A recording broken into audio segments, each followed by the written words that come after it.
What is up, guys, gals, and non-binary pals? My name is Naomi. Welcome to House of Miscellanea. It is Tuesday night. Oh my goodness. Hold on, I gotta plug in my phone. I forgot to do that earlier. Let me bounce you for a second. There we go. Welcome everybody to Tuesday Night Live. I will say hello to everybody in the chat momentarily, but let me go over my tools first.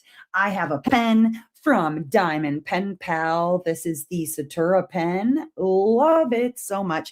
In my single place, Ghost from Diamond Painting Daily. Both of those can be found on Etsy. Go check those out. In my multi-placer, I am using Putty Crocker's Boutique and More. I'm actually using Christmas Cabin. This one is from an advent calendar, actually like a few years back, and it's really nice and dry, stiff putty. Love that. I have from BNC Creations, 3 different things here. I've got a pair of beautiful tweezers, which I use as a putty picker and as tweezers, really. I've got a trash pot from BNC Creations. Love this thing. And look at this, a little matching trinket tray from BNC Creations. You can find BNC Creations over on Facebook. Go and check her out. And then here, one of my top 2 favorite trays of all time. This is the Ephemera 3D switch, or I'm sorry, not a switch. I was looking at a switch 2.5 seconds ago. Josh's Switch Max is massive. That sounded dirtier than I intended, but we go with yeah, we'll go with that. Anyways, this is the Deep Six from Ephemera 3D. And then I'm working on a cute little piece here, which I'll get into. But first, look at this adorable little cover minder from Clayful Fairy. You can find Clayful Fairy on Etsy as well. So cute, little wizard toad frog. Yeah, Josh, you're massive. And then the diamond painting that I'm working on is actually Whimsical Land 1. This is from Diamond Design Company. This actually came out of a set of 4 whimsical landscapes. They're 25 by 25 centimeters in square. Look at those. Yeah, I'm working on this first one here, but I have another one that's finished. I'll show it to you really quickly so you can kind of see what a finish looks like from the Whimsical Landscape collection. I love it so much. My hubby heard you say that and he said, anytime, other Josh. Yes, so has a really beautifully nice tight grid, as you can see. Not a whole lot of trash, a lot of extra drills, and the specials are lovely in each of them. Each one has its own set of specials, which I really enjoy. But all right, let me go ahead and say hello to everybody that is in the chat before we get started. Hi, Shell. Hello, Diamonds and Stitches. Hi, Heather and Elizabeth. Hello, Calf. And hi, Shannon. Hi, Vicky. And Josh, Kosh, Bagosh. Old Putty, we love it stiff. Yes, sir. Melissa, hello. And Abby, hi, how you guys doing? Don't forget to hit the like button on your way in if you would not mind. Look, I'll go ahead and even leave a little sign up here that says, boop, that like button. It's a little far away this time. I decided to give myself some room in between me and you. So anyways, what is everybody up to tonight? What are you working on? What's new in your lives? All that fun stuff. Yeah, we're going to go like this. We're going to go like so. Yeah, what's new in your lives? What are you guys working on tonight? Normally, I don't know if I would always do this the way that I'm doing it and not in sections, but since it's only a 25 by 25, I figured, why not? You know, big and stiff. I can already see the way this live is going to go. So, right, Shell, working on Satura, massive, stiff, and out of control. That should have been the tagline. That should have been the tagline. Massive, stiff, and out of control. Off the rails. Yes, indeed. And coming from a small person like me, massive, stiff, and out of control is not easy to attain, I tell you. It can only go up from here. Yeah, just the way we like it. I agree. Well, now that we've started out dirty, what are you dirty hoes up to? You dirty bitches. And those of you who are not bitches, what are you up to? Also, let's not leave the non-bitches out of the conversation. Laundry. Oh, well, that's fun. The debauchery is strong tonight. Listen, sometimes I get fed beforehand and sometimes I don't. And when I don't, you just don't know what you're going to get. I was this close to having sushi. And then I did something stupid and ate before Dustin came home. And he's like, okay, well, Thursday, we're going to go out for sushi on Thursday. Don't you dare eat anything before I get home. I was like, all right, deal. So instead, he's like, I think I'll have a tuna sandwich or maybe a hot dog or maybe both. And I was like, ooh, you going to put hot dogs in your tuna? That sounds disgusting. Ew. New job is exhausting. Oh, I'm sorry to hear that. Kitted up a retro mini set is fun though. Working on mini dazzles, knitting a cowl. Very cool. I would have had sushi as mid-live snack. There you go. Hi, Lisetta. Welcome. Theme is everything. That's right. You know it. You know it. So, just like normal, I have a couple of options for things we can do. Now, Tuesdays, I do try to make it sort of like tutorial night for newer people that might be here. It doesn't always end up that way, though. Sometimes we just sit and, I don't know, joke around or talk about life, whatever. So I am honestly down to do whatever the group wants to do. We could play trivia, we could do more tutorial, like most search questions, because those seem to be fun. And, you know, I do have people that rewatch the lives and they do learn things. So that's always nice. Hot dogs and tuna, just delicious. Straight people put hot dogs and tuna all with, ew, what? Josh, I call shenanigans. Ugh. That sounds gross. Hi, Peggy. How are you? I think the only thing people going to be learning tonight is how raunchy diamond painters can really be. I mean, but for really though, you are far off on that, honestly.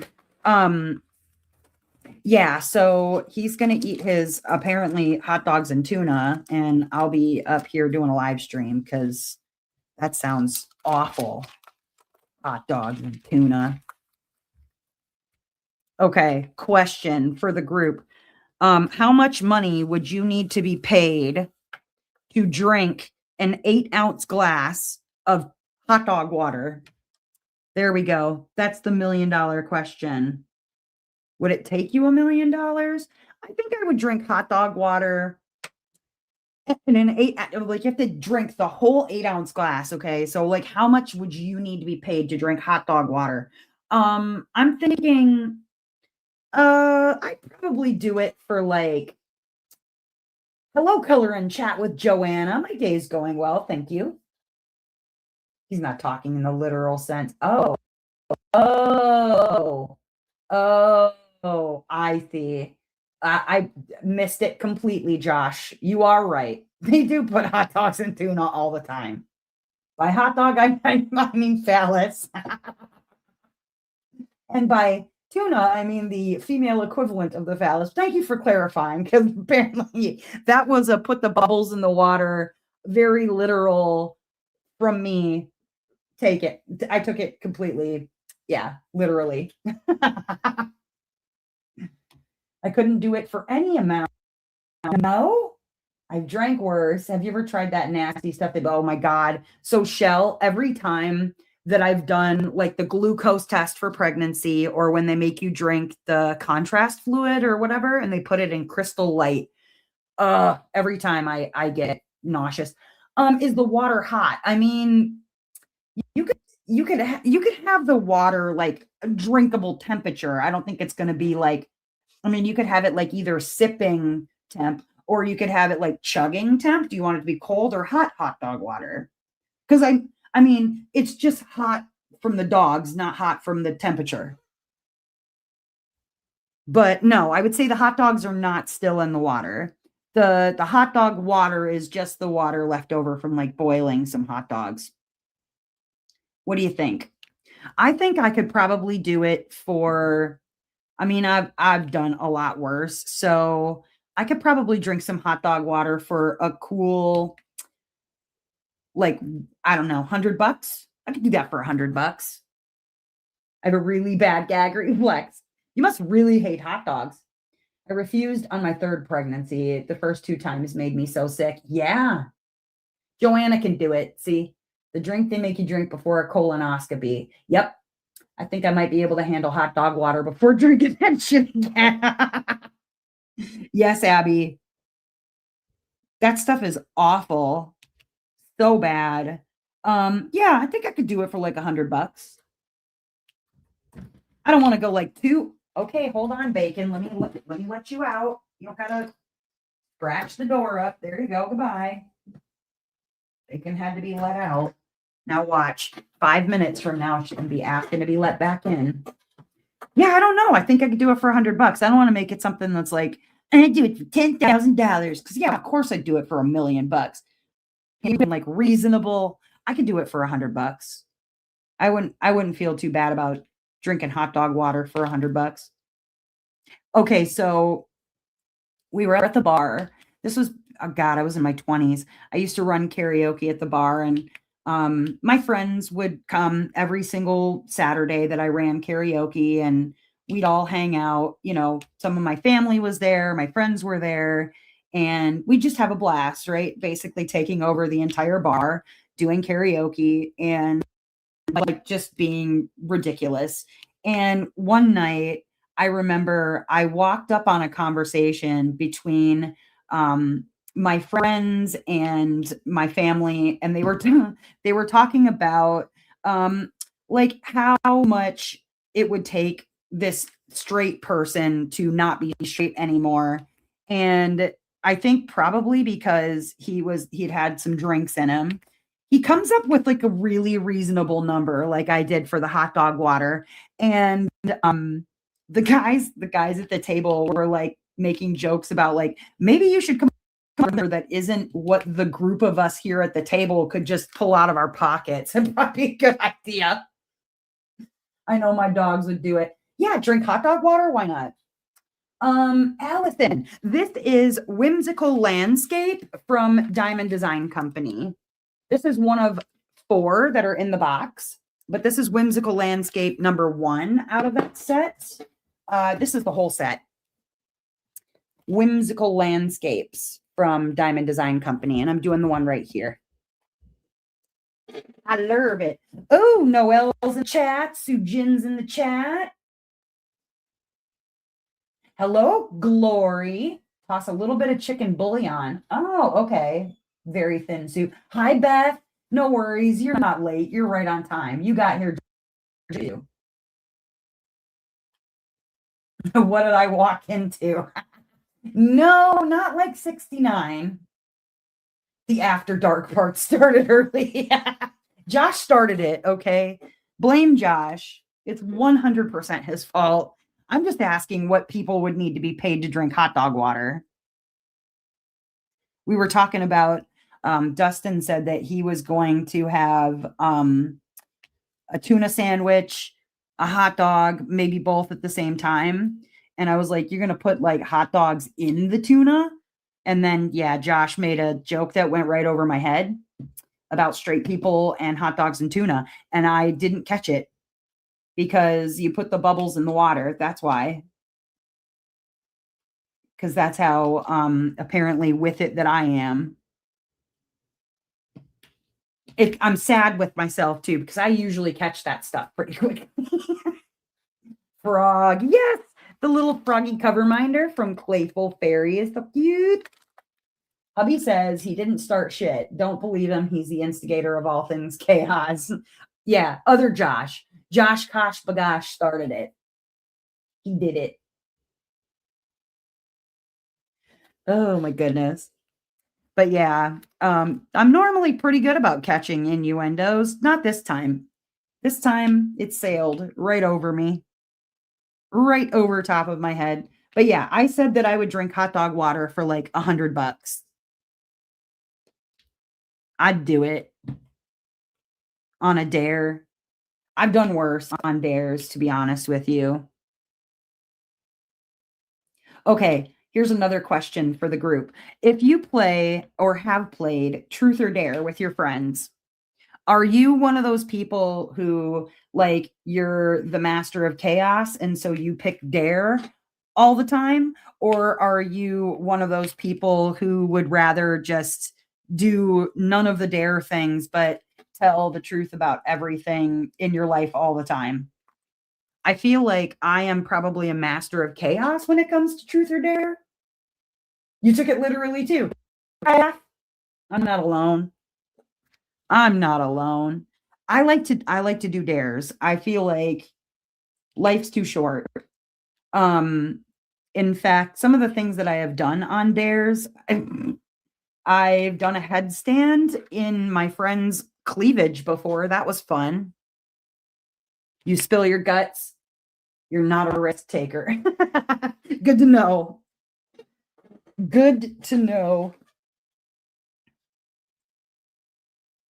Yeah, I love a challenge, especially a challenge that could include me making an ass of myself because I'm really good at that.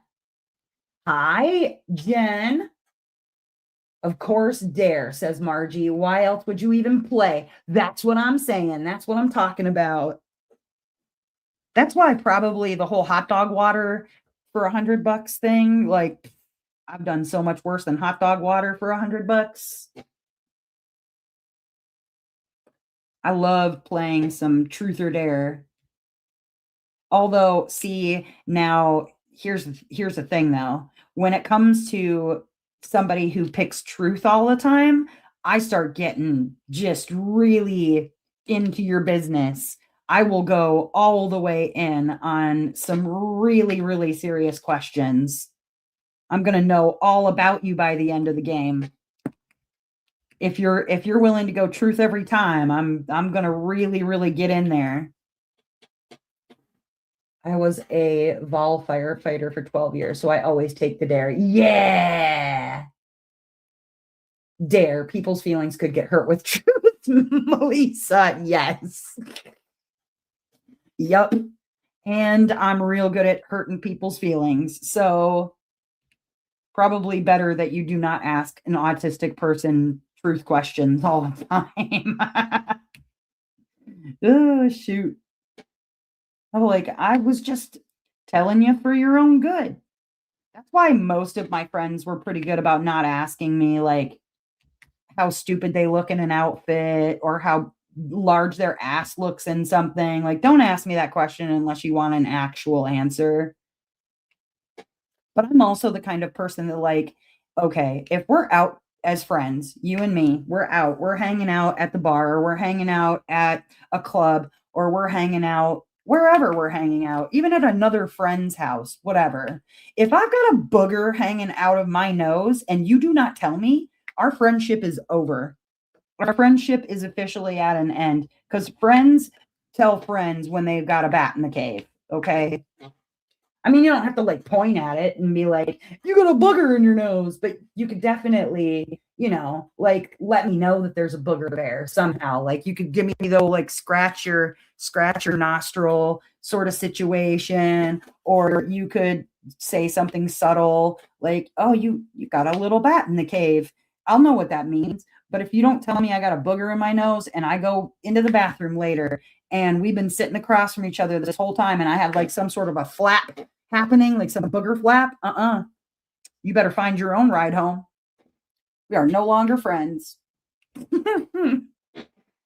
But are we actually telling the truth, or are we just seeing how outrageous we can get and you still believe us? Oh, I'm pretty good at pointing out a liar, though.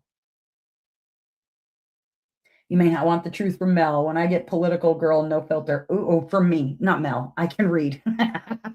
When I get political, no filter. Yeah, it kind of depends on the situation. Sometimes, like, some things I just leave those things out, but for the most part, sometimes people do need to be told. Sometimes people need to be told. You gonna lie in truth or dare, Shell? That's sacrilegious. I think that's against the rules. Pretty sure it's against the rules. I I like to play used to like to play board games a lot. When the friends would come over, we would do a lot of board games and games like, I don't know if anybody else has ever played Talisman. Talisman is almost like a kind of like a role playing sort of board game where you play a specific character, you go around the board and you have all of these different encounters or whatever, and you gain experience, which essentially you spend on raising your stats, like your strength or your intelligence. Yes, strength and intelligence, in that you're trying to either, if you're a spellcaster, you want high intelligence. If you are a fighter of any kind, then you want high strength so that you can get to the middle and fight whatever's in the center. And we played that game. Oh my gosh, a game of Talisman can take hours and hours. I mean, like, just all freaking day long. I'm hopelessly addicted to Animal Crossing now. I will take the blame for that. Let me get that for you. That's what my husband says in public. Oh, your husband would go ahead and pick your nose for you? That's nice, though. That's friendly.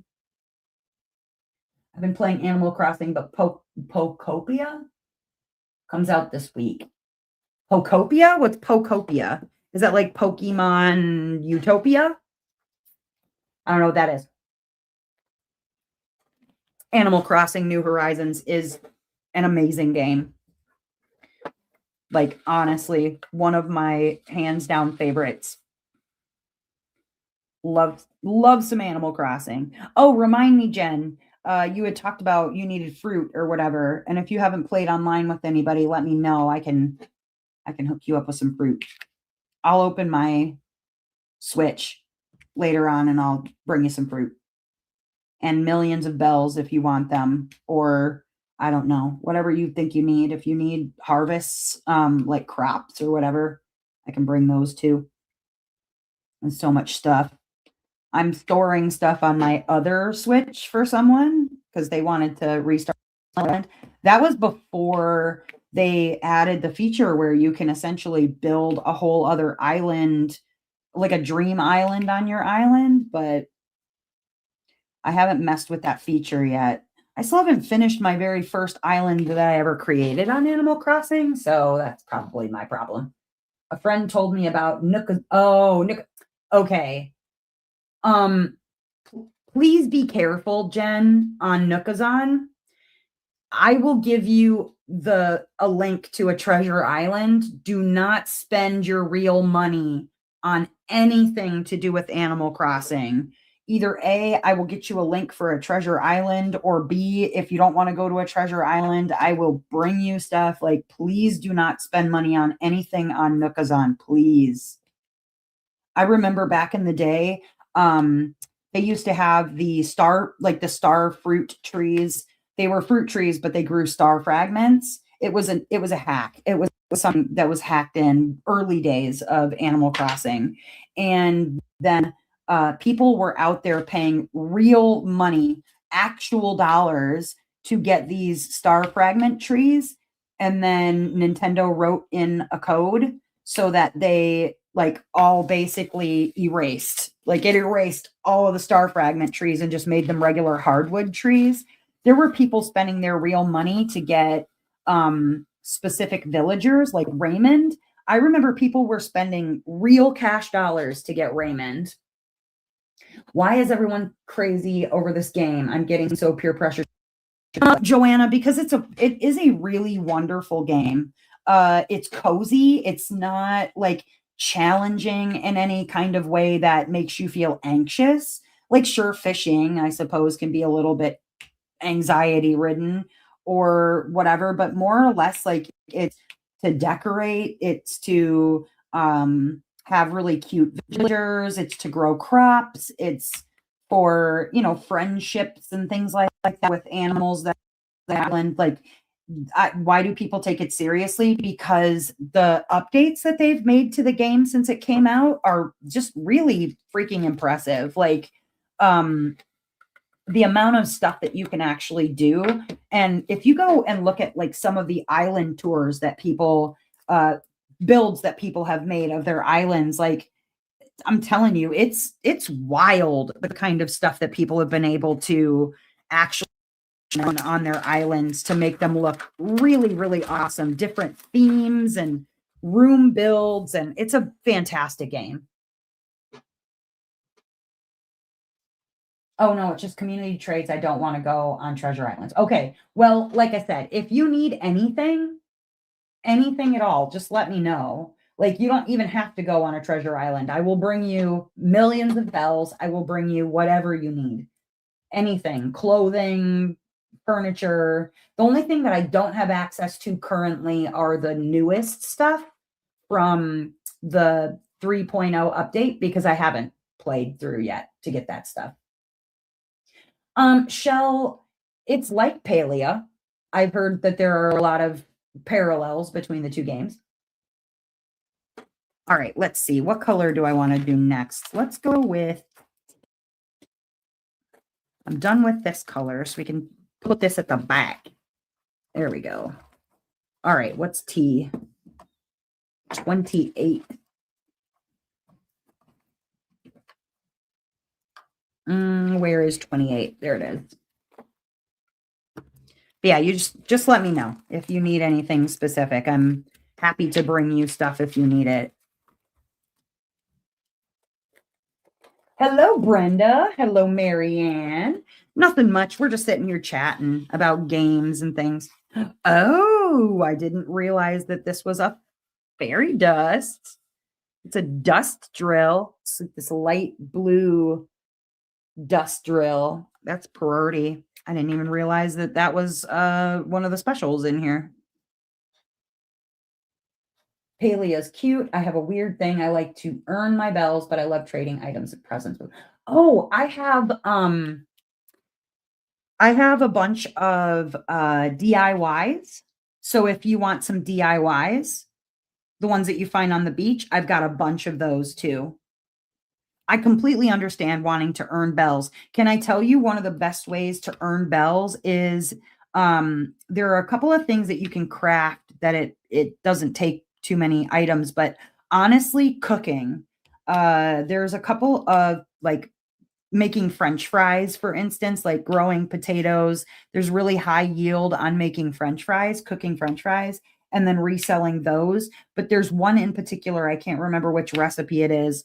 Dustin figured it out that like in order to get the actual like produce for it and then cook it and sell it was a really, really good deal. And we had a challenge going where you couldn't get anything from other islands, no treasure islands. It was basically like all your own hard work. And it was a farming kind of challenge that we were doing. It was a farm to table challenge that we did. And we had a lot of fun with that. But it's actually a really quick way to make money is by cooking. You're looking to maximize your bells.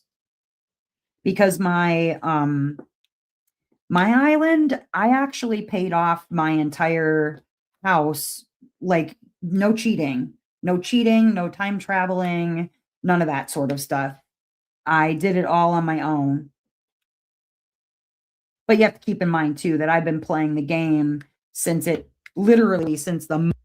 dropped. This is such a cute set. I love the way they're like mini landscapes. Yeah, they're cute little landscapes. They're whimsical landscapes. They remind me of Color Out of Place with the colors. Love them. I love them. Anyways, so what's everybody else up to? I know I checked in a little bit already, but there were people that didn't answer. Are you guys diamond painting? Are you just chilling? Are you new? If you're new, please sound off in the chat. I love new peoples. Let me know also, are you new to the chat or are you new to diamond painting? If you're new to diamond painting, please feel free to ask any questions if you would like to. I do have, like I said, a bunch of the most searched topics in diamond painting, like questions, and I can go through some of those. Otherwise, I can do trivia or we can just sit and hang out. I'm happy to do whatever anybody else wants to do. And here's Bacon, just like I said she was going to be, scratching at the door. Bacon, get out of here. You always want in and out, in and out, in and out, just like a cat. Hi, Bacon. Yeah, meow. Welcome. Don't you start scratching on the door to get back out in 2 minutes, though, okay? Yeah, just lay on the bed and relax. Ate dinner, did the dishes. Now I'm digesting. Okay. Digesting is good. What did you make for dinner? Hot dog water? Was it hot dog water? Something tastier than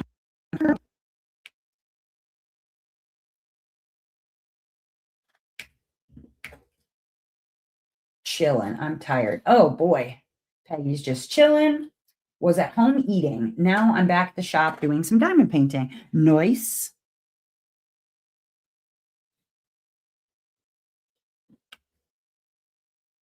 I got down to the last 2 rows on my Jaded Gem Shop. That one's going really fast.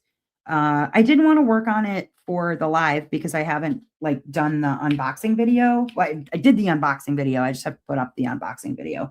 But I didn't want to show off too much of the diamond painting as completed until I put out the actual video showing where I unbox it from Jade. It's really, really cool. I like the piece a lot. And I added a bunch of specials to it. Oh no, Peggy's been sick for the past 3 or so weeks. Man, yeah, that would wear you out. Beth is diamond painting Rosy Outlook by Dak. Cute. Toast and Chef Boyardee ravioli. Oh no. You're also sick. Why is everybody so sick? Is it because of the weather changing? Because I know that does it for me sometimes too. When the weather's all back and forth. Hello, Tammy. Heidi, hi. How are you? Diamond painting with NMD. That's Tammy, guys.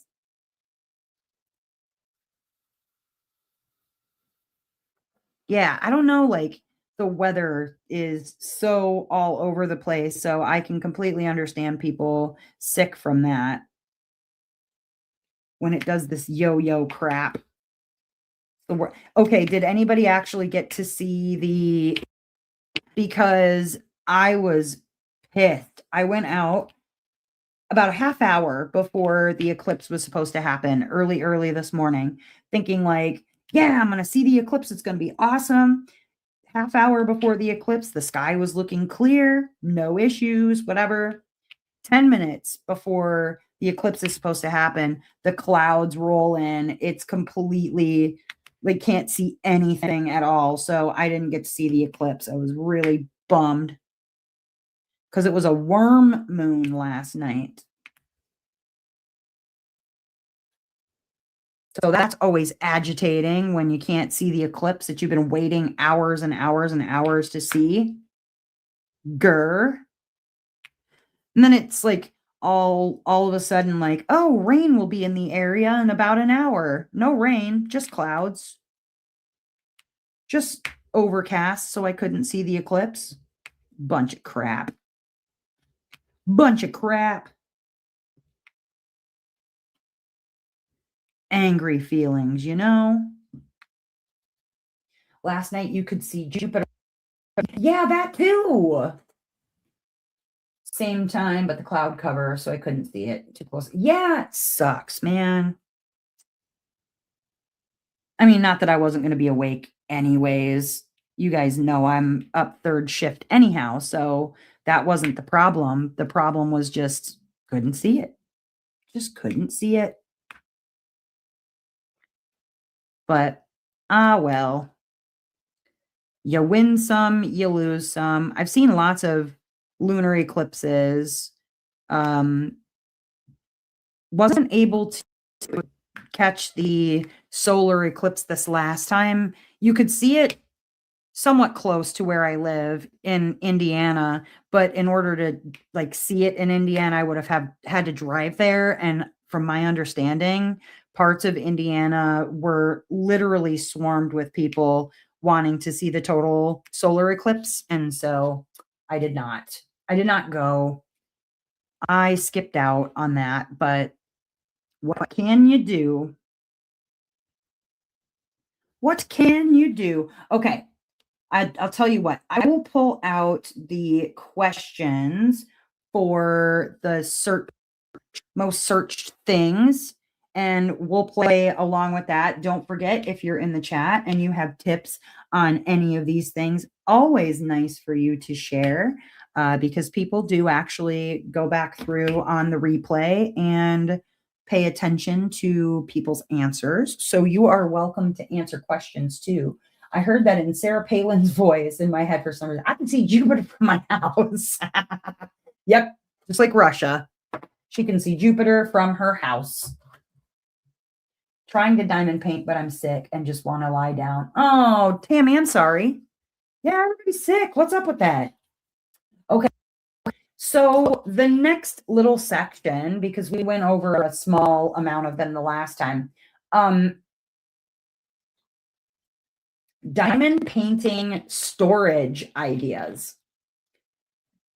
Because it's storage and organization searches. Okay. Total eclipse was beautiful. I'm glad you got to see it, Beth. So diamond painting storage, there are so many ways to store your, and I'm assuming that this is questions about not like how to store the diamond paintings themselves. That's a separate question. How to store the drills, that is almost endless. There are so many freaking ways. And I feel like everybody has kind of their favorites. I'm not particularly married to one style or another. But there are people that go very kind of expensive with it. And then there are people that go really kind of cheap with it. I'm the kind of person that I just sort of I go with whatever either A is open at the time, because if I've got a few things kitted up, I can't exactly just keep buying more storage forever, although I'll tell you I've definitely done that. But I have tons and tons and tons of ways that I kit up when it comes to working on diamond paintings. Now, I would say my kind of top two favorite ways of kitting up for diamond painting are either the Art Dot. It's a 4-drawer system, and it has the round. Sorry, I'm shaking you. It has the round containers in it. There are 4 drawers. I do really like this because if you've got something larger, then what is this? 40, 1, 2, 3, 4, 5, 6 times 1, 2, 3, 4, 5, 6, 7, 8. 6 times 8 is numbers. What is that? 40 something. So you've got this where if it's less than 40, whatever, 40, I don't math, you guys. I don't know maths. But I do like the fact that I can have, if it's like smaller than 40, whatever 6 times 8 is. Somebody do that math for me, would you? I don't want to look up a calculator right this minute. why is my brain not braining? Is that 42? It's gotta be 42, right? There's wait, I don't know. 48. Thank you, Sujin. See, Sujin does the math. I don't do the math. So if it's less than 48, you can use one drawer. Like this particular diamond painting has 36 colors. These are the specials that I added. You can use just one drawer. Or if it's larger than that, under 100, you could use two drawers. Or if it's a 200 color piece, you could use, well, all four drawers plus a little bit extra because 48 times 4 is not 200. I do know that. But I do love that four drawer system. The other thing that I really enjoy using is the craft mates. Craft mates are the ones, they look like little pill containers, honestly. It comes in like a binder system. 8 times 5 is 40 plus 8. Thank you. I could have done that easy math, but you know. So the Craftmates is like a binder system, right? Where it has the snaps in it.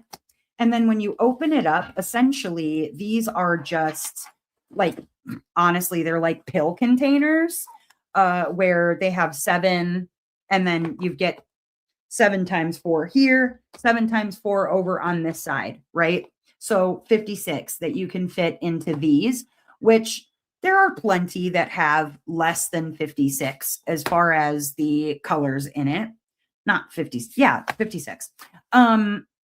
Which I enjoy these for things that have less than 56 colors. Once you start getting into those larger color amounts, though, obviously the Craftmates is not a great option for people. But I do like having these as a way to keep less than 56. Now, if it's something that's going to be larger than that, I say, here's Bacon trying to get out of the room again. Hold on, Bacon. Let me let you out. There you go. Locking the door again. Jeez, cat. If it's going to be more than 56 and it's not something that I want to use the round containers for, I do have the Elizabeth Ward. This is actually an Elizabeth Ward knockoff, but I think it works just as well as the Elizabeth Ward. This particular one, I have 60 colors in here, but if this was all just the small containers and I was just going by the all smalls, you can fit, I don't know, I think it's, I forget how many you can fit in one row, but then times 1, 2, 3, 4, 5, 6 rows. And well, let's see, there's 2, 2, 3. So 5, 6, 7, 8, 9, 10, 11, 12, 13, 14, 14, 28. Yeah, you could, I mean, you could honestly, if you're doing just the all smalls in something this size, that works for a lot of colors. So depending on what kind of storage you like that way, then there's another part of me that is incredibly lazy. If something comes in baggies, if it already arrives in baggies, then I might just go ahead and work out of the baggies. I've found that this works just fine when it comes to storage, as long as you have something to put them in, whether that is a 3D printed baggie holder. You can get those from Zodiac Shadows, I think has a version of it, as does Black Dahlia Diamond Art. Shout out to Shell, that you can get I believe you have a baggie holder, don't you? I believe you do. Then there's also, I think Bella Art has a baggie holder dealie. But yeah, if I'm feeling kind of like, meh, I don't feel like really going crazy, I might kit up or leave it kitted up, I should say, in baggies. And I've done that with plenty of kits. And then another thing that I enjoy for storage is actually there we go, grab these out. It's the Tic Tac containers. And these, I've enjoyed plenty of kits in these Tic Tac containers. The only issue that I was having with them constantly is when you are working out of the Kit Kat, the Tic Tac containers, Kit Kat containers. Baggies are a girl's best friend. You don't have a baggie holder. Well, Shell's working on a design for a baggie holder. Well, let me know when you do. the Tic Tac containers. The couple of issues that I've had with the Tic Tac containers was prior to now, I didn't like the fact that whenever I wanted to put the diamonds back in here from the tray, that you would have to like carefully wiggle this out of there so that your tray would go into the top of this because like that's very small.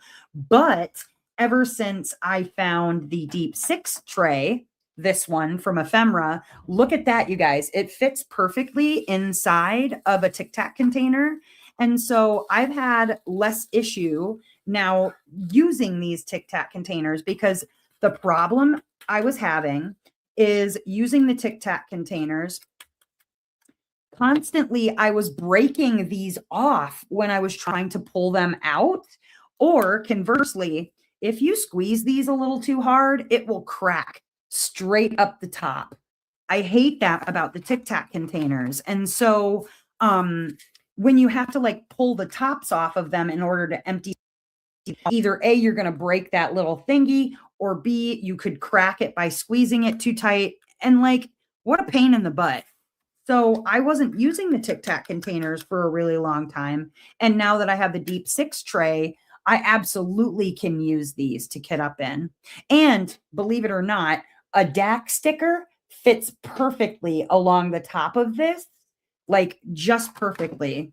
So you could use the Tic Tac containers. I enjoy those. What else is there? Getting up into trays. I am not a kit person. I don't have the space. That's really part of my issue is like having the space to work with Tic Tac containers or with Tic Tac containers, with the traying kit ups. It's not really something that I can do. It's not honestly in my, I don't know, wheelhouse of space that I have to work with. And so there are some people that kit up into trays. So my concern with trays for me personally is the fact that I would honestly end up, and I have a couple of times already, I would end up putting the wrong drills in the like mixing colors or things like that with a tray system. Though I do see the benefit to having all of your diamonds already in the tray that you want to use. That is very handy. I've just never myself gotten into the idea of kitting up into a tray system. But there are people that swear by it. So, obviously you do what works best for you, but so many different ways to kit up. Like I'm also of the old school where I used to legitimately just put things back into the bags that they came in from the company, like these kinds of bags. And then I would just put the drills back into them when I was done. I would tape them shut and then throw them in a, Ziploc bag or whatever. I don't do that anymore. Never, ever again. But you do what you got to do on a budget, Is there any I've missed? Sometimes the tops are loose and fall off the Tic Tacs. Yeah, that can happen too. Yes, Marianne, that is absolutely true. Sometimes you get loose tops or just they're not cut correctly or whatever. And I haven't looked too deeply into it, but I'm sure that there's ones that they have where the Tic Tac container is actually square, like it's a perfect square on the top. So the tops on them are a little tougher and a little more durable. I have not myself tried out any of those, but I've seen them and I've heard good things. But did I miss anything? I don't think I missed anything as far as storage types. Because I mean, you can get your storage from a lot of different companies. I personally, Craftmates, wherever I can find them the cheapest on Amazon. You could go with the DAC storage. For me personally, I'd rather just get the cheap EW, the knockoff EW, because it's just much less expensive. Luggage cases. So you can get luggage cases. I mean, they come in all different sizes for the luggage cases. that have the round containers in them. Like I have this one here, which currently houses, upside down, which currently houses some of my specials that don't fit into the boxes that I have for storage. But this is a 30 count. They range in size. You can get them 30 count, 40 count, 60 count. You can get 120, 240, 420, and a lot of different sizes. Oh no, my frog leaped away. Did you see that? It went on an adventure. But yeah, you can honestly get those luggage styles in a lot of different, I'm gonna go this way. Those luggage things in a lot of different sizes. It just kind of depends on what size you're really looking for. I got a stackable set, eager to set it up. Ooh, Joanna, nice. I like round containers too, but the larger ones, not the smaller ones. So do you mean like the larger sized bottles, Mel? Or the larger sized suitcases? Are you talking like, because you know, there's like this size here, or there's ones that are tall, and then there's the ones that are like what you get the Diamond Art Club specials in. They're like they're wider around and they're taller, I think. Yeah, you can get like the containers in lots of sizes too, depending on what you're looking for. Wider, like what you get from DAC. Ah, you get them from Michaels. Well, that's cool. And then how to organize multiple kits. Well, organizing multiple kits, like if we're talking whips and things like that, honestly, I think the best thing to do is to figure out what kind of a storage system you like best and what fits in your space the best and kind of stick with it. I found, I don't know, because I like so many different kinds of storage and because I use so many different types of storage, I find that it's harder, honestly, to like very neatly put away because I do use so many different varieties. I think if I stuck to one kind of storage, it would probably look neater put away. But honestly, I just find shelf space for them and then just put them where they best fit. If you mean like storage for where you put your kits, I think again, that really kind of depends on what you have for space, what you have for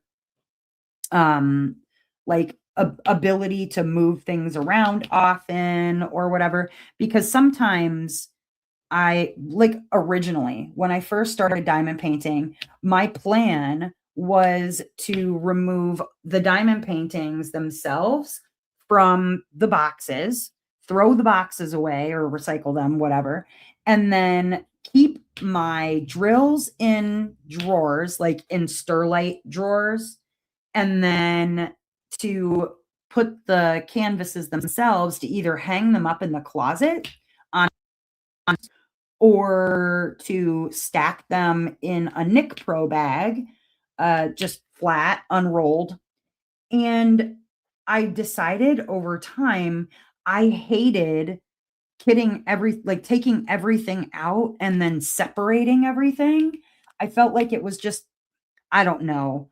I just a bigger headache, I think, for me to take everything out. And so now I leave them in their boxes or put them back in their boxes. Like if I do an unboxing video or whatever, I put them back in their boxes and then I stack them in the closet, which is probably not ideal for everybody. I have a label printer that I use to stick labels on my Elizabeth Ward tray lids so kits don't get mixed up. See, now that's handy too. Sometimes I'll just, like, honestly, this sounds crazy. I only have, how many whips do I have currently? 1, 2, 3, 4, 5. I have 5 whips right now. And I feel like I know the colors of things and what I have things kitted up in, etc., for the different storage, so I don't put any labels on them, but that's a really good idea. I have a little brother label maker. I do like on the craft mates where you get this like index card on the side. And so like this one, I just wrote on there Alara from Picmondu. Or I have Bouquet, which was in one of my craft mates. And I just put some washi tape on there and I just wrote Bouquet. And so when I get done, I'll just rip that washi off and then move up to the next one or whatever. I'm also cheap. I have a brother label maker, so I don't know why I don't just make the labels. Like, they suitcase. I have cases for all the kits I'm working. Nice. Okay. Yeah, see, I like those square, larger Tic Tac containers, Joanna. I like those a lot. I need to get one. I put my sticker sheet that still has the pick on it in the tray and put the litter. Oh, sure, I've done that too.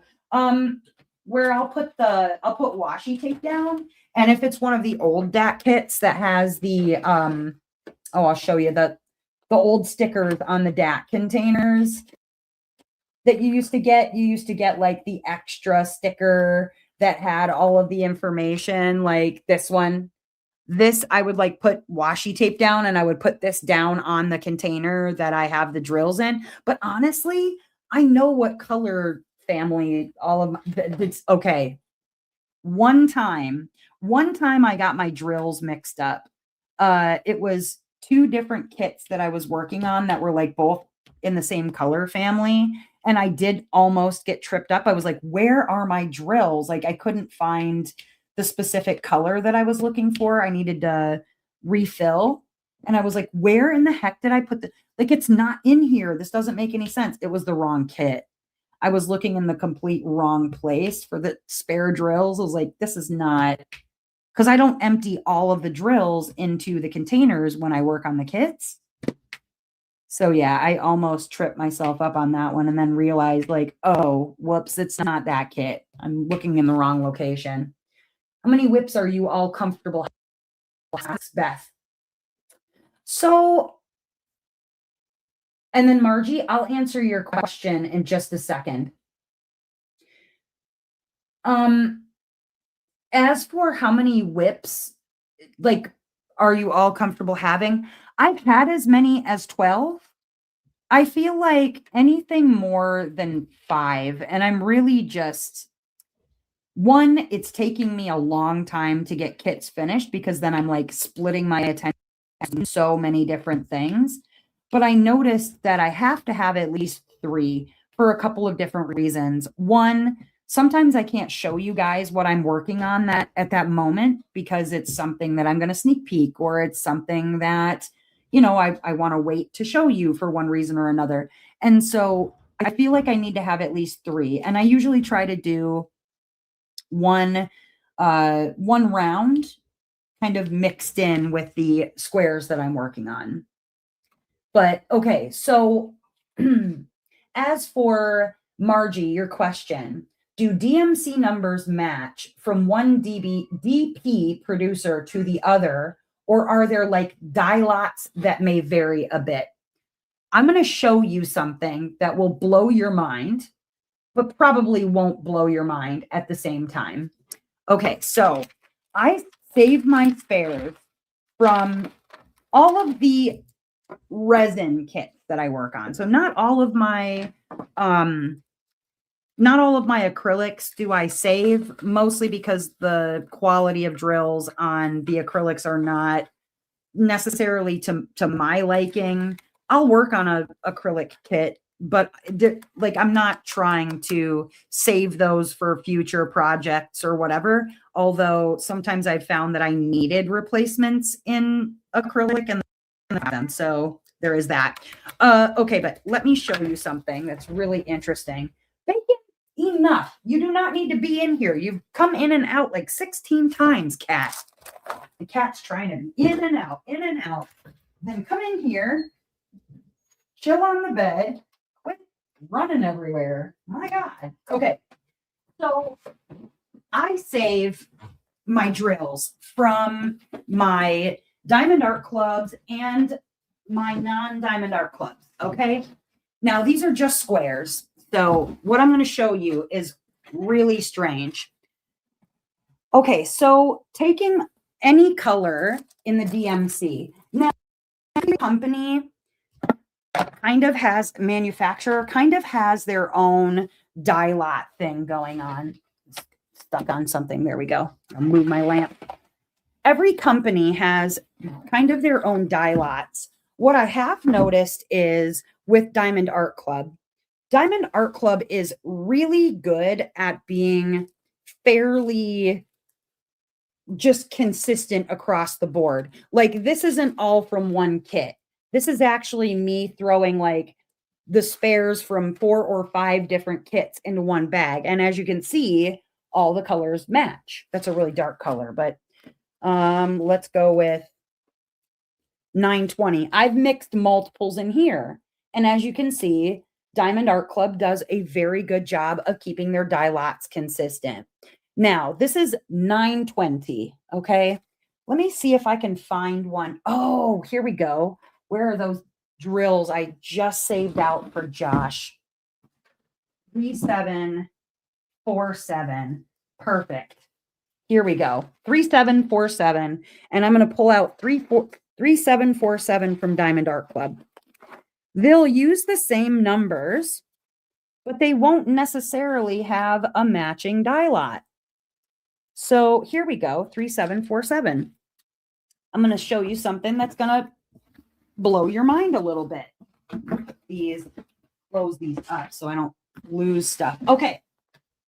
Now, let me get my book right here. The DMC color chart. I picked that up from Amazon. I don't even know what company it's from, to be honest. Figgy Design. I don't know. But it's a color reference chart so that I can kind of, if I need to look at something to make sure it matches, I have it and make sure it matches. Now, let me show you something a little interesting. These are 2 different companies. Oh, wait, where's the other one? That other one was darker. 3747. There it is. Okay, here we go. Okay, so we've got those, and I thought there was one more. Like there's one more somewhere. Maybe not. 3747. All right. So we've got these 3, which in camera probably look very, very similar. You can see this one on the bottom is a little bit darker, and these 2 match a little better, but they're still 2 different colors. So check this out. These are 3 non-Diamond Art Club companies, okay? This is Diamond Art Club's 3747. Not even close. Completely different. This looks more purple. Like you have 4 different varieties in color, 4 of the same DMC. Here's what will blow your mind. You go to 3747 in this book, very light blue violet. Okay. Start with this first one. Doesn't super match. Like the match is not exact, but you can see that it could match kinda. This one's probably even better because there is a little hint of the purple in there. And then you get Diamond Art Club. Boom. I find that Diamond Art Club is either spot on with the DMC colors or it's way off and I can never figure out why. But what blows me is that you have 4 different colors. All these 3, which are non-Diamond Art Club, are very, very close. And then you have Diamond Art Club, which is like purple, right? And I could pull out, I don't know, just about any other colors and show you the same thing. But what's really strange is, now that was a bad example because usually the dye lots are so freaking close to every single one. Oh, here we go. Here we go. Okay, there's another color example for you. Another good color example for you. Let's grab, what is that? 3722. 3722. There we go. All right. That's a little bit closer of a match. That'll be a better one to show you. Okay, so these are 3722, and these are from 4 different companies, non-Diamond Art Club, but you see they're pretty close to the same, all of them. Might be a little bit lighter between here and here. Little bit similar, what have you. They'll be really close, but not quite there. And then you have Diamond Art Club, which is much darker, but they're all basically the same freaking thing. And so the reason that I save all the drills, like from every company that isn't Diamond Art Club and Diamond Art Club, is because sometimes when you're working on a kit, what one company's DMC color code will be, it's the same code, but it's a different shade. Well, what's crazy to me is that every single one of these I can put up against 3722 medium shell pink. All of these I can put up next to it, okay, and it matches, even though it doesn't exactly match each other. It'll match the book, and you're like, okay, yeah, that's the premise of it. But it's like crazy to me that you can have 5 different shades of basically the same color with the same number. And so, yeah, that's why I save them, because you just never know. Like I've pulled out colors, not so much from Diamond Art Club, because like I said, this is not all from one kit. This is actually a couple few that I poured together. And you end up with a very spot on match within that one manufacturer. But then when you start pulling out other manufacturers, the variations start to go really buck wild. Like there are some instances where you can pull out a color, one color from 4 companies will be 4 different colors. Like one DMC from 4 companies will be 4, like legitimately, this is close. Whereas some colors, not even nearly close. Let's see if I can find one. 3722 goes back in. Here we go. Okay, let's see about, 161 is a tricky one. Okay, that's harder. That's going to be harder to see on camera though. 160. Yeah, these are all 161 and they're all very close, but to the naked eye, when you get them up in front of you, they're actually not that close. Like you can see there's differences in dark and light shades. I'm trying to find one where it's like really starkly different. No, not those. No, not those. Not those. Yeah, it's just crazy. It's crazy. You can have 2 colors that should be much closer and are nowhere near. I feel like the spots that really struggle are the not very common colors. So when you get into like, oh gosh, 3756, that's a really tricky one too, because from some places the 3756 will look almost like a blue white, and then other places it's like an eggshell. That's hard to see on camera, but these are actually 2 very, very different shades in person. Some of these common colors, it's like, how can you not even come to a consensus on what color that should be? But yeah, really interesting stuff. Really interesting stuff. I save them, like I said, because let's say I'm working on a kit from, Diamond Art Club will have its own set of drills. But if I'm working on a Bella Art Diamonds, and then I'm working on a Diamond Design Company, they don't use the same manufacturer.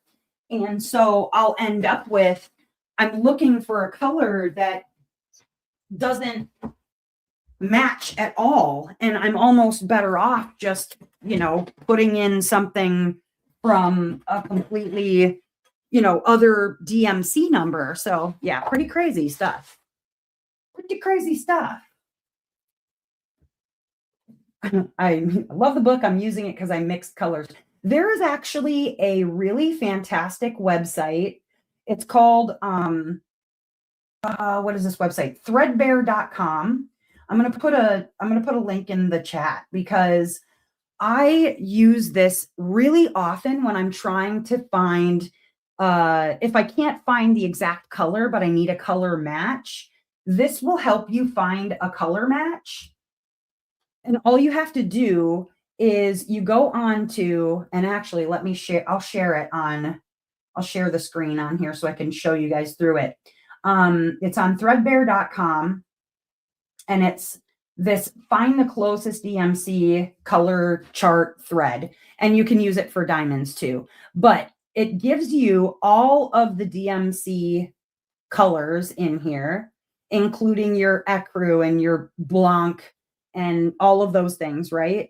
But then when you come down here to this area, it says enter a thread code or click 1 to view nearest matches. So if you're looking for the nearest match to 3814, you can either click 3814 or write 3814 down here, and it'll give you all of the closest matches to that particular DMC, which I love because you can see, okay, is this one maybe a little more blue? Is it leaning more green? Now, if you've got really good vision and you are able to spot those sorts of really just minute changes between DMC colors or DMC code, like you can see that the first one is more of like a green, the next one has a little more blue shift, the next one goes back to green shift. And so you can kind of find something that might work for whatever it is that you're trying to sub out. If you can't necessarily, like you don't have spares or asking for spares and somebody doesn't have that color, you might be able to find a good color match. It is a really, really, really handy tool to have. And I've used it, I can't tell you how many different times, like, looking for matches for 3808, you can go to 924. We found out that 3808, like they want you to move into like grays and blues. Yeah, that I don't see how 311 and 3808 are even close because one is very dark, like blue green, and the other is just dark blue. But sometimes you're not going to be able to find anything that's close. And then sometimes you'll be able to find something that's like spot on DMC, whatever. So very handy thing to have. It's on threadbare.com. And yeah, love it. Love it a lot. Anyways, so there was that. What's the next little searched question? Oh,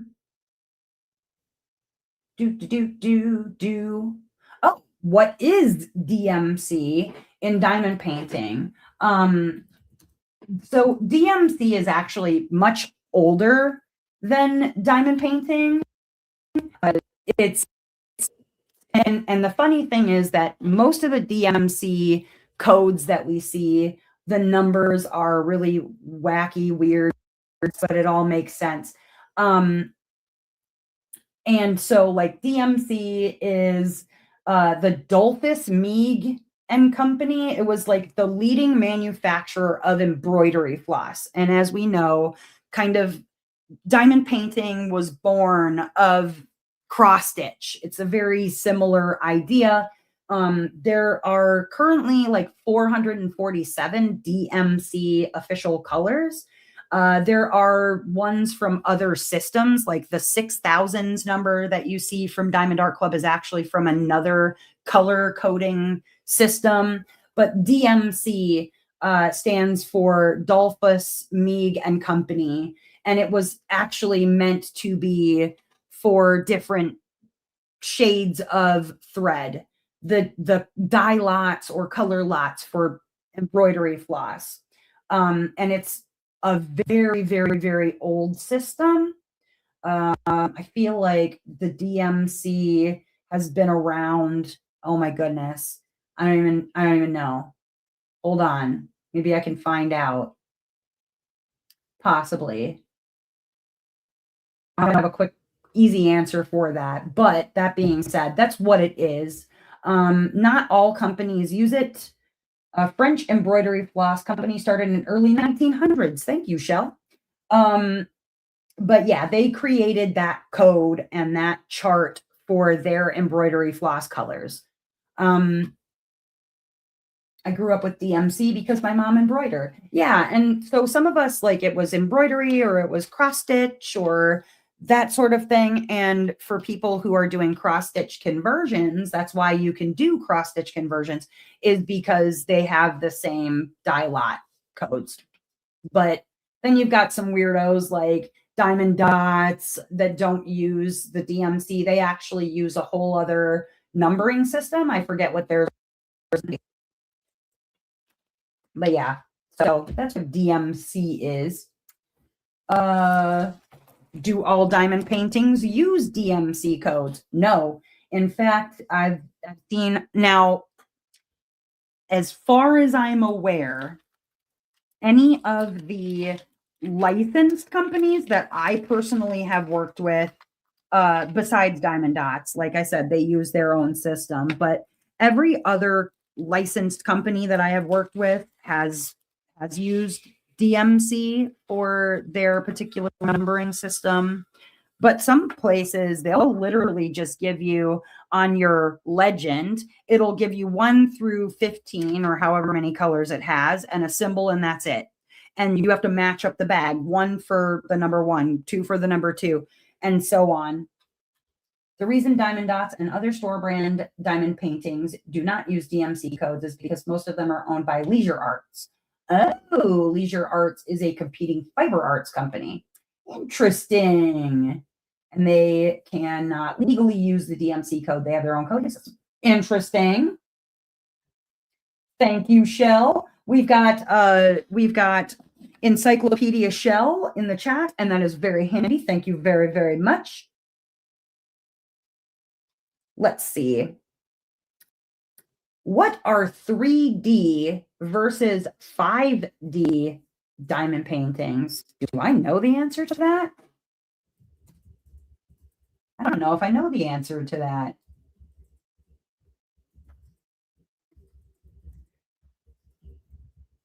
Let's find out. What are the differences? It says the primary difference between 3D and 5D diamond painting is the number of facets. Oh, 5D drills have 15 to 20 facets. 3D have 9 to 13. I learned something new today myself, kiddos.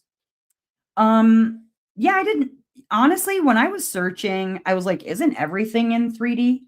Like, don't you kind of like have to exist in 3D? I was like, am I getting not a flat image? Like, what are we talking, like those Puzz 3D? Remember the puzzles where you would build a puzzle and it would be in 3D?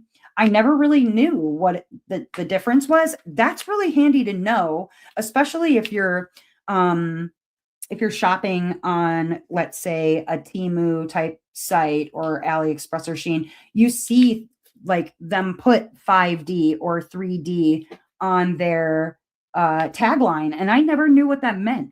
So now you know, if it's 5D, it will have more facets. And if it's 3D, it will have 9 to 13. And I feel like there are a lot of companies out there. Like, to me, honestly, do I feel like there's a huge difference between like 5D and 3D? Like, honestly, I'm not counting the facets. I don't have that kind of time to be sitting there counting the facets. I know that there are companies Diamond Art Club included, which have pushed to try and achieve 21 facets on their diamonds. And, some with success and some without success. Uh, I personally like, I don't know. I think up to a certain extent, it doesn't so much matter.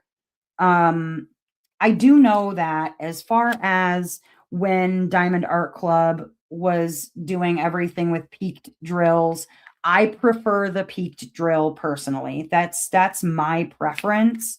Some people don't care one way or the other.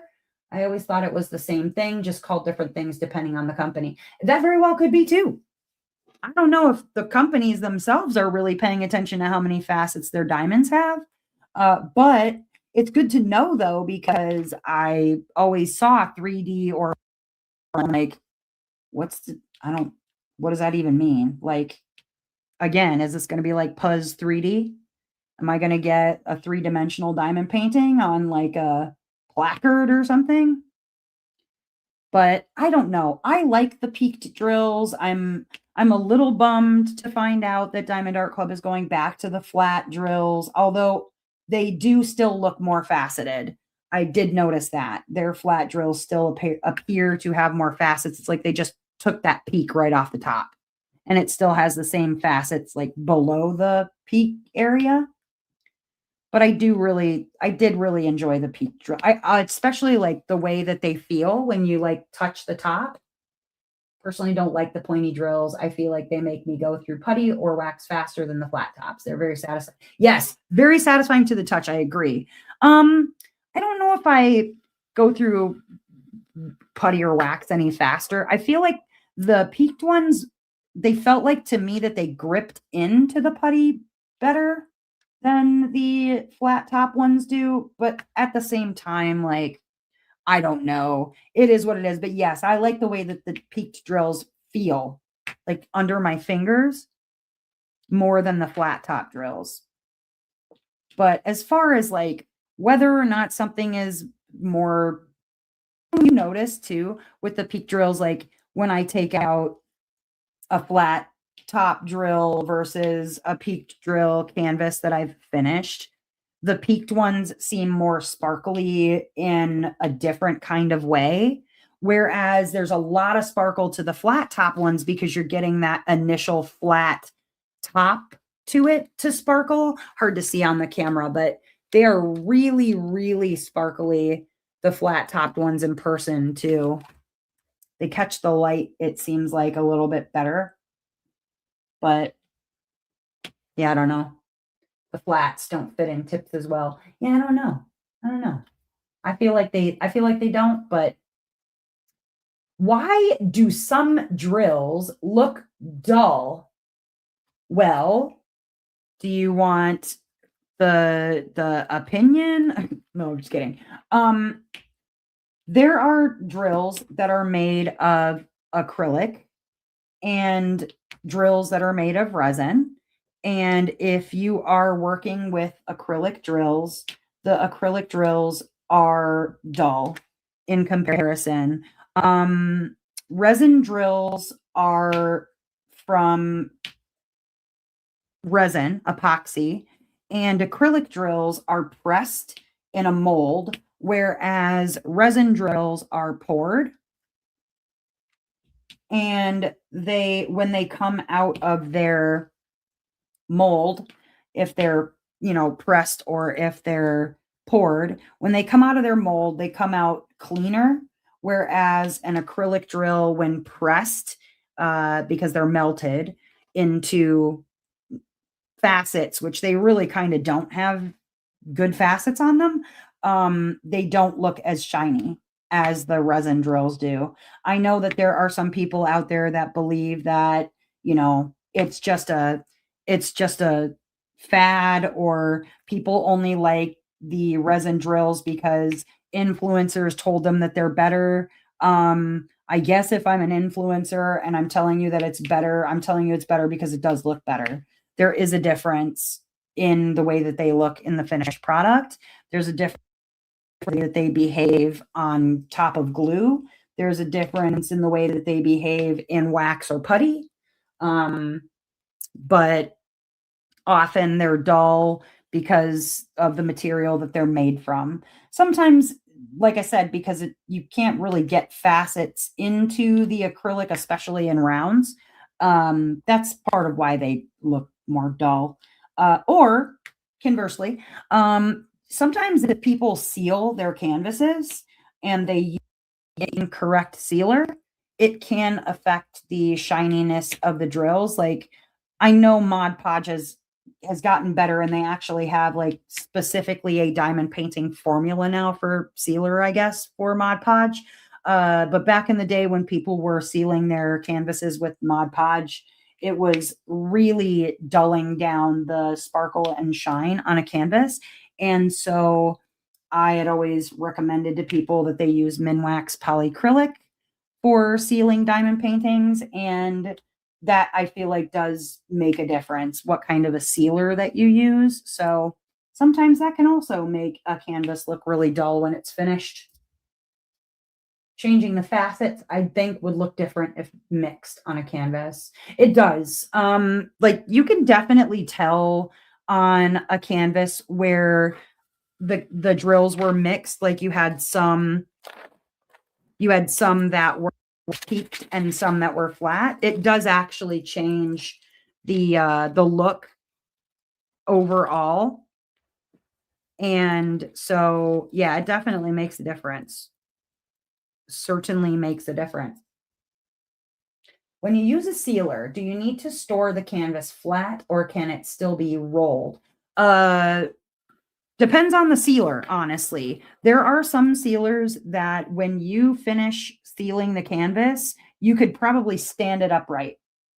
You could stand it on its end because it is very, very, very hard, very brittle. But if you're going to seal a canvas, you're probably better off after that leaving it stored flat.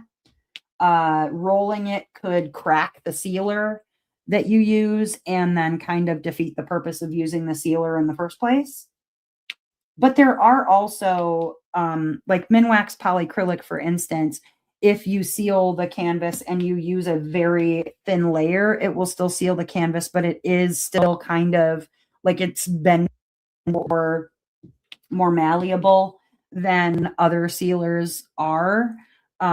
I still don't think that I would necessarily recommend to people to roll their canvases when sealed, just because, like I said, I think you're probably going to crack the sealer, and then that sort of defeats the purpose of why you sealed it in the first place, you know?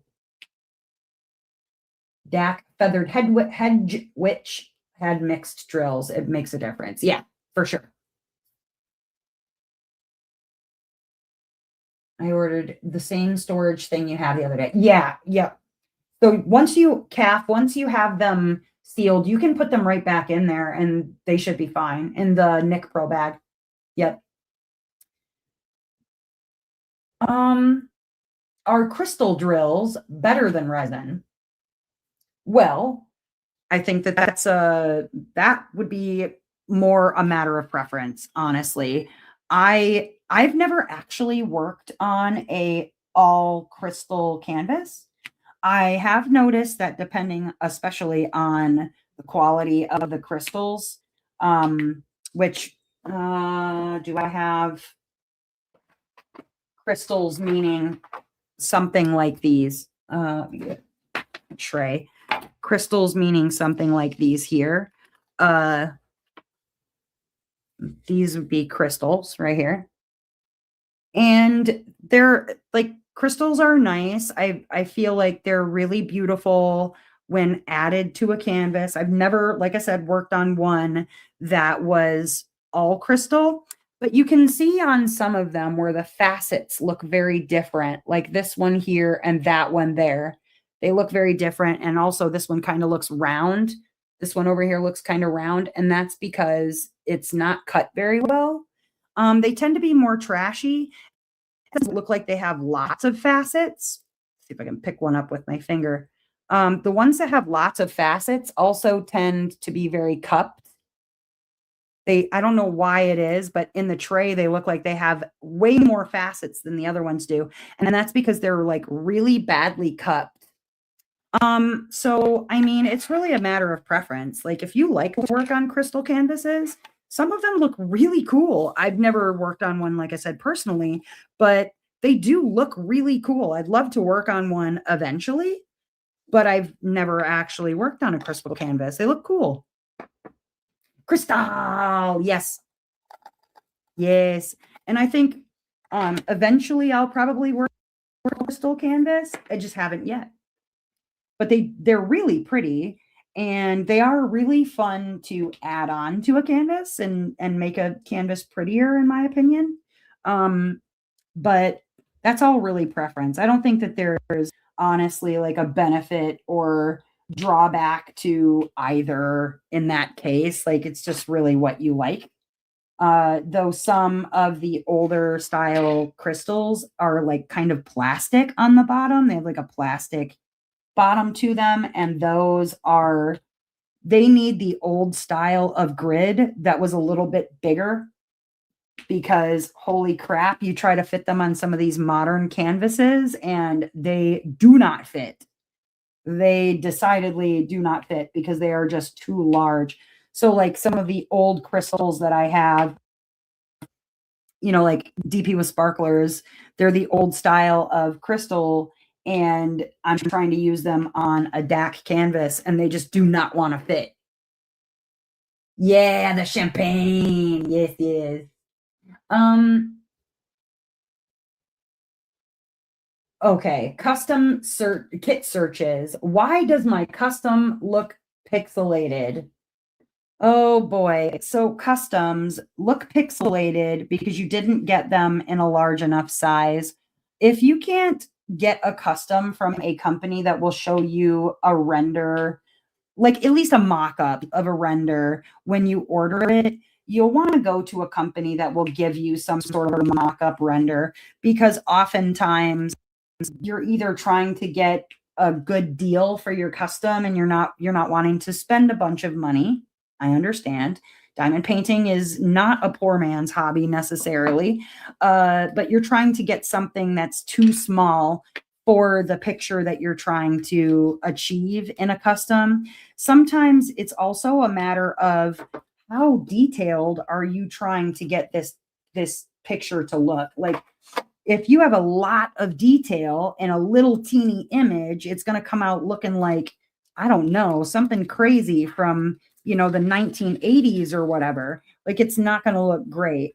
So if you're trying to do a custom diamond painting, try and make sure that what you're getting, one, is in the right size and isolated, and two, that it's not super, super, super detailed because some of those things are not going to hold up in a render. They're just not. So, one moment here. Let's see. Are custom diamond paintings worth it?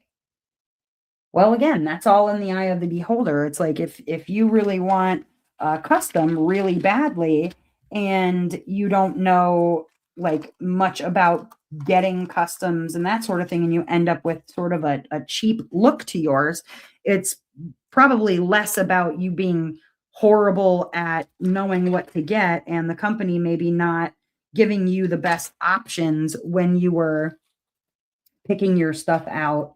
And if you can't get a render to look at, like I said, probably better to pick a different company.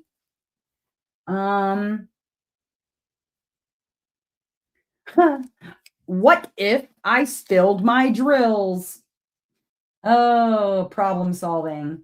What if I spilled my drills? I feel like one, welcome. You have now been initiated into diamond painting. If you don't spill your drills at least once, then you're not part of the club and you need to get to be part of the club, I guess. Everybody kind of does a different thing when they spill their drills. Give me 1 second. I'm going to go grab a drink. I will be right back. While you're waiting, though, don't forget to boop that like button, y'all. I'll be right back in like 2 seconds. Okay, more like a minute. I'm going to go get a drink. Be right back.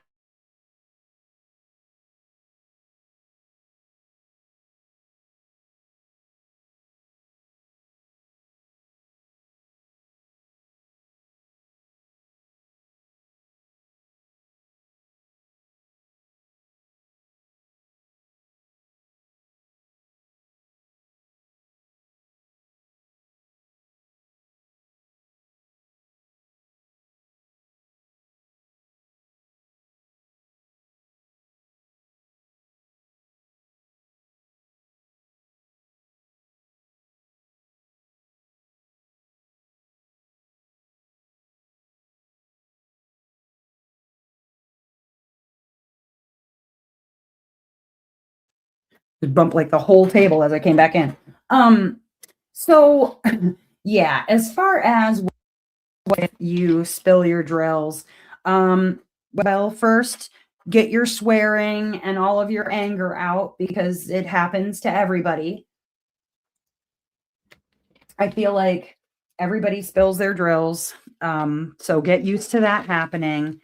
But then I actually, when I spill my drills, I have a couple of different methods. It depends. Well, first of all, did you spill it onto the canvas? Was the canvas open like this and sticky? Because if it was, you're going to have to pick them off with tweezers. That's kind of how it is. And I am sorry that you did that. I've spilled my drills onto a sticky canvas so many freaking times. But yeah, you pretty much have to just pick them off with tweezers if you spill them onto the sticky part. If it's onto the table, or onto the top of the plastic, then you just kind of sweep them into a tray. That's the best that you kind of can do. It is what it is. But if you spill them on the floor, one of the things that I have found works really well, as odd as it seems, is these things that you can get for they use them actually to keep, sometimes you can keep minis in place or whatever. It's sticky on both sides, like it's a sticky thing. What I do is I use these, or there's lint rollers that you can use, which are basically like this same kind of material.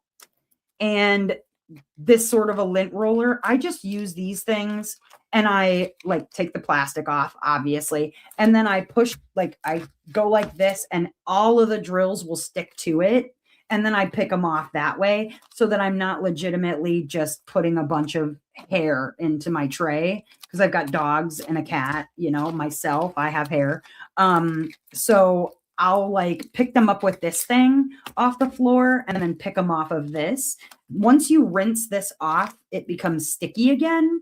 So like I also sometimes I'll cut them in half and just use the half pieces or whatever, or just a little square if I just want to use a little square and pick them up a few at a time.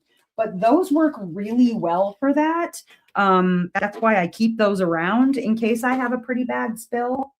But yeah, lint roller, that like a lint roller that's covered in that kind of material is nice. But yeah, or get your pair of tweezers, get yourself comfortable down on the floor and pick them up with tweezers one by one, put them in a tray. Other people use a piece of like pantyhose or a pantyhose, sock on the end of the vacuum hose. I've never tried it personally, but I'm sure it would work if you wanted to put a pantyhose on the end of your vacuum hose. You could do that. Yeah, I don't know, man. I like everybody spills their drills and it sucks. But dog hair on the floor. I know, I don't want to sit down there. If it was DAC, the Mountain Dew probably fixed the glue and made it stickier. Honestly. Yep.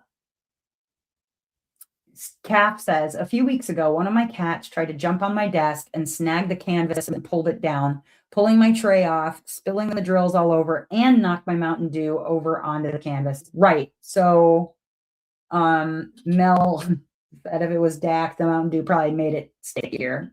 I don't disagree with you. Okay. How to fix popping drills. Popping drills. Now, popping drills can come from a couple of different things, right? Either A, the glue is not sticky enough to keep the drills on the canvas. They might be trashy drills that you're trying to stick down on the canvas. It could be that you're trying to put them together too tightly and it's pulling them up off of the canvas, or you just didn't seat the drills correctly the first time. I don't generally deal with popping drills very often because I'm pretty precise about how I lay them down. However, if I was to go out and go over and grab, try to follow, you'll see why that one doesn't have any popping drills, and that's because I had to drop a row. I was just really not used to laying color blocked drills on a square canvas yet. And I ended up where like the row was so tight that yes, my drills were starting to pop at the sides or they weren't laying flat on the canvas. And I had to drop a row, meaning I had to lose a whole row. Thankfully, it was in this just all black section. But yeah, because I beat my drills down. You're not even wrong. Abby says, I tried the vacuum trick once, but I must have done it wrong because my drills did not end up in the sock I used. Oh, not good. But yeah, honestly, if you're noticing that when you're laying your drills down, if they're not sticking, either A, is it because the glue is not sticky enough? Or are you having issues where the grid is very tight and you're not used to laying drills on a super tight? Sometimes it just means going back and getting a little bit of practice with a mini dazzle or a paint gem or a diamond design company, something a little smaller where you don't have as large of an area to make mistakes on. A little tip that I give to people when they're working on a square canvas is start on one side or the other, whichever way you go. If you go from, right to left or you go left to right, whatever side that you're starting on, it's good to make sure that you are starting with a straight line to begin with. And the line that is on the edge of the canvas, this black line right there, sometimes you want to start like not on the inside, but like just on top of that line. Utilize a little bit of that space and then making sure that you're keeping things straight as you're moving left or as you're moving right. I feel like for me personally, going from left to right is better because I can see this side of the drill when I'm laying stuff down, and then I'm not kind of losing more and more and more of the row as I go along. Whereas if I lay down on the right, I'm not necessarily seeing that side of the drill and I'm not realizing that it's all going wonked in the other direction. So if you've got really bad popping drills, first identifying why they're popping, that's a big part. And then kind of figuring it out, narrowing it down from that point. But then if you're noticing that you have popping drills, having some sort of a roller, they call them a brayer, like this doodad here. If you have a brayer, it's essentially, you can use a rolling pin too, but using a brayer and rolling over top of the drills to make sure that they're all down is another good way to make sure before you like seal a diamond painting or before you, roll it up and call it a day, that you're making sure that all of your drills are seated so that you're not, constantly dealing with pop drills. But let's see. What if I lost my color key? Oh, no, I like this question better. Why does my canvas smell? Zuzmi says, I'd heard middle out if it's tight, but I do like the idea of going left to right. Plus the edge helps you start straight. Yes. See, now for me personally, I like to have a straight edge to start with. So even if I'm starting in the middle section, I'm still going to go from left to right when I start laying things down, if possible, because you want to have some sort of something to start with on one side or the other. Like if you're left-handed, you're probably going to be better off starting from right to left, because then you can still see that over here, I'm not quite over that line, but I'm also not losing the line. You know what I mean? Like if I go over a little on this side, it's going to be okay as I go left to right. But just making sure you have a straight line to start with is always a good thing.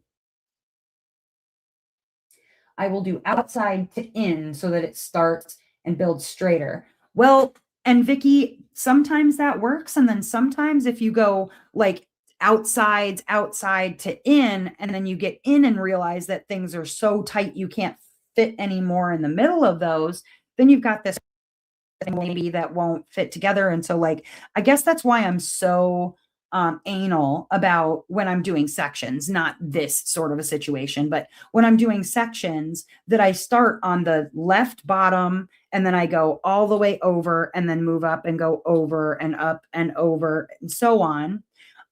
Because I don't want to run the risk of if I start and I do this square and then I go do this square and then I go back and forth or whatever by that middle square. I just don't want to I want to make sure I don't lose any rows because I've done that so many times in the past, you know?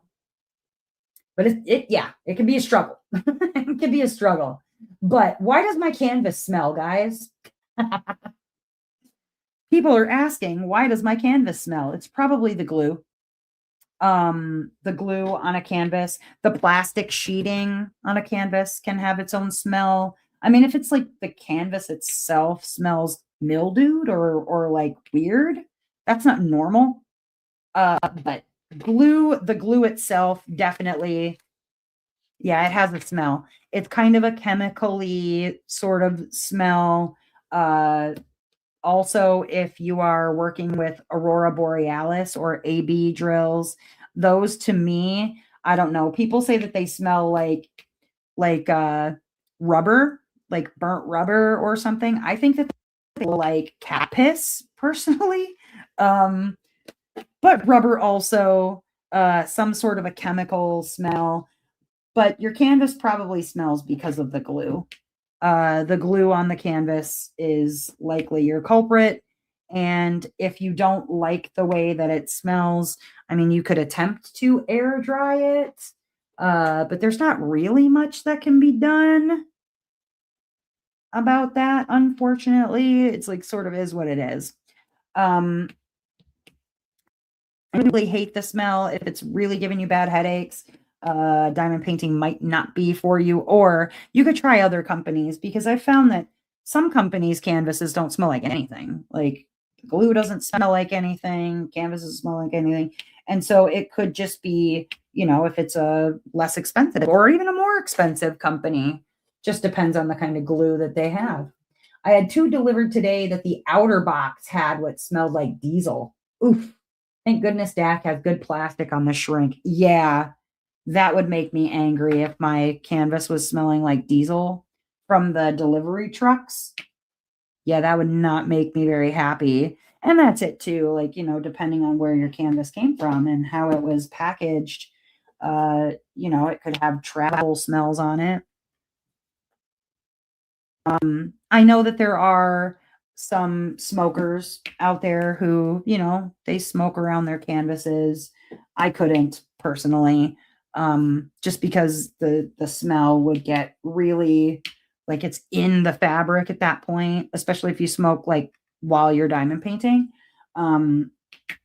So I've never really smoked near my diamond paintings, but I am kind of like cognizant of, you know, like wool one, most of my stuff stays in the boxes and in the shrink or whatever. But if I am going to be destashing things that I've already opened, I do have like this essential oil thing that I turn on sometimes. And I do worry that people are going to be like, why does it smell like patchouli? I was like, because, oh no, outer box looked like it was used to soak.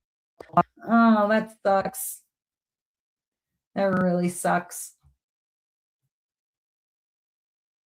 Um, oh, here's a question for you guys to answer. Why is diamond painting so popular? Why is diamond painting so popular? Well, I think for me personally, like why do I choose to diamond paint over other hobbies like cross stitch or whatever? Um, I think that diamond painting really kind of it scratches an itch, I think, for those of us who, especially women, no offense to any of you guys out there, but I feel like women are known for our very fine motor skills. And I think we're also good at patterns. We are good at repetitive motions. We're good at repetitive things like that might normally drive somebody else a little bit bananas. Um, Women are very good at doing things that take very fine motor skills and that take more concentration, a little more work. And so I think that at least for me as a woman, it scratches a lot of itches. Also, with regard to having autism, and then being in recovery for addiction, I think that it also gives my mind something to do, something to focus and concentrate on. uh, I really like the fact that I am in control of how the diamond painting looks in the end, and the fact that it will look as good or as bad as I decide it's going to look when I'm finished. And barring a bad render or something like that, obviously that's not on me. But I love the fact that I have control over how long I sit in diamond paint or how much I diamond paint. But I don't know. I like the control aspect of it, the fine motor skill part of it, the neuro spicy likey, says Sujin. Yeah.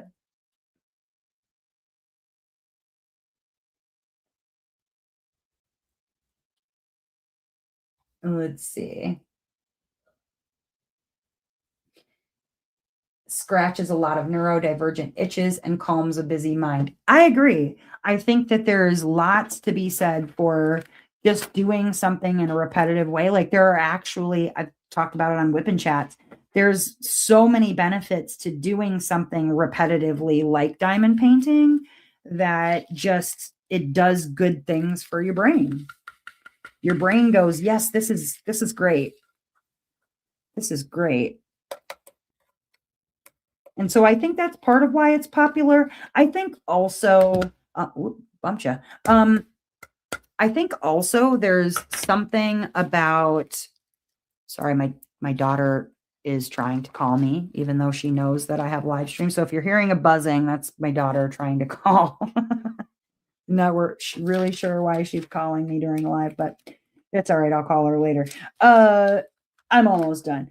But yeah, I think the other reason why it's popular is that it's kind of catching on in the other parts of the crafting community where they're picking up what we're putting down. Like they're like, oh, I like this. And so more and more influencers are trying it out, or they're being contacted by companies to try it out and show it, on their own channels or whatever. And I think there's some element of that too.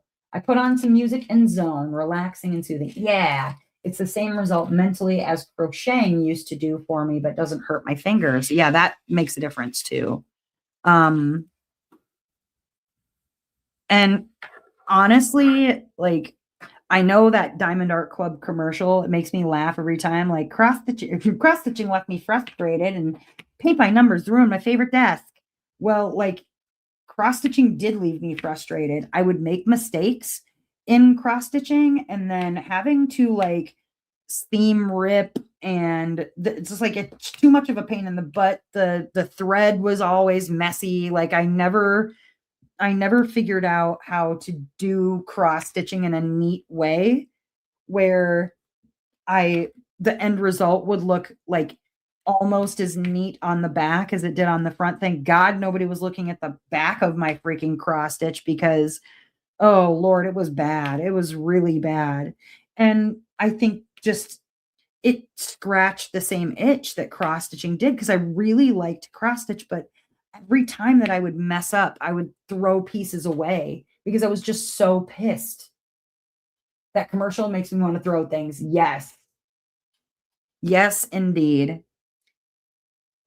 It was never even Van Gogh on the fridge. That's my other favorite one.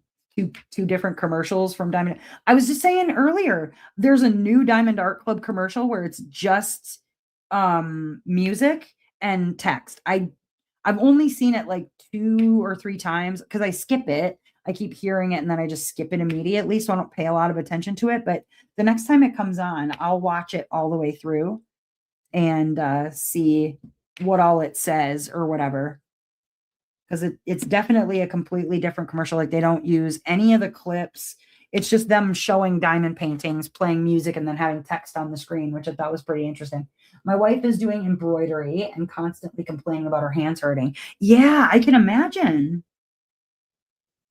I mean, trying to work with an itty bitty little needle too, like, oh my gosh, hand cramping and just not great. Not great. I mean, I can't see myself being able to work with a needle that has like, this size of a thing on it because you can't put that through a cross stitch pattern or whatever. I remember I used to do the ones, the ones that had like the plastic, it was like a plastic mesh or whatever, and you could put yarn through it. It was like that kind of embroidery, but not really. I used to do those too. Because like you could sew them together and make a box or whatever if you wanted to. But I mean, even that, the teeny little plastic needle that you had to use for those, like, nah. No. Needlepoint. Yeah, it's kind of like needlepoint with yarn, I guess. I don't know. Is that needlepoint? Does anyone have an issue when placing a single drill with it being cocked a bit? I hold my tray and pick place vertically, and the drill almost always ends up twisted.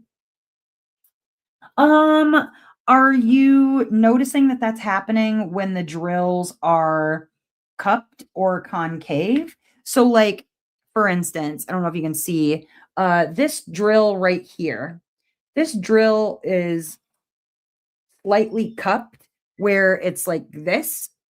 And then sometimes you'll get the opposite where the drill is concave and it like has a hump on the other side, like on the underside of it. Um, but you're saying that like essentially you're holding your tray, right? And it's upright in front of you, and that's when you're running into the issue.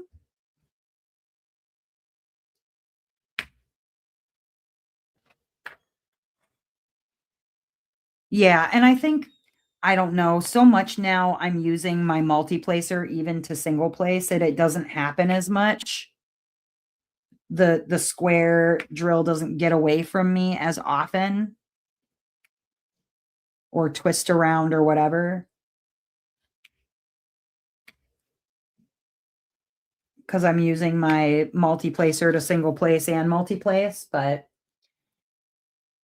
yeah, I think that could, I mean, because it could be an issue with like when I single place, I don't know. I'm placing flat on a table, so it might make a difference there too. The fact that you have it upright, but I do not know because I don't place that way. Sure, I don't know. All right, you guys, that is time for the evening. I am going to be Discord. And then for those of you who are on there with me Saturday night, you forgot to tell me to do the drawing for the putty or whatever. So I still got to do that with witnesses. So I am going to do that. And then I will select a winner from the Discord giveaway. You don't have to be present to win if you already, signed up for it or whatever, but I haven't done it yet. So I didn't forget. I just forgot to do it Saturday night and I still need witnesses, but I'm going to be heading over into Discord. If anybody wants to come and join, you are welcome to do so. Otherwise, I will be live again on Saturday night and we can do the hanging out in there and here. on Saturday night. But otherwise, I'm going to get the heck out of here, you guys, and hope that you guys have a fantastic evening. Other than that, if you do have any questions, something that didn't get answered here, and you are watching this back or whatever, you can send me an email if you have a question that you want answered to miscellanea@gmail.com, all one word. Or you can put a comment down below, or conversely, you can come find me on Facebook or Discord, wherever you like to do your social media things. But that is all I have for you, you guys. I'm heading to Discord as ever. I hope that wherever you are in this great, big, wide, wonderful world of ours, that you are having a glorious morning or afternoon, whatever time it is, wherever you are. All right, I'll see you guys next time. Goodbye.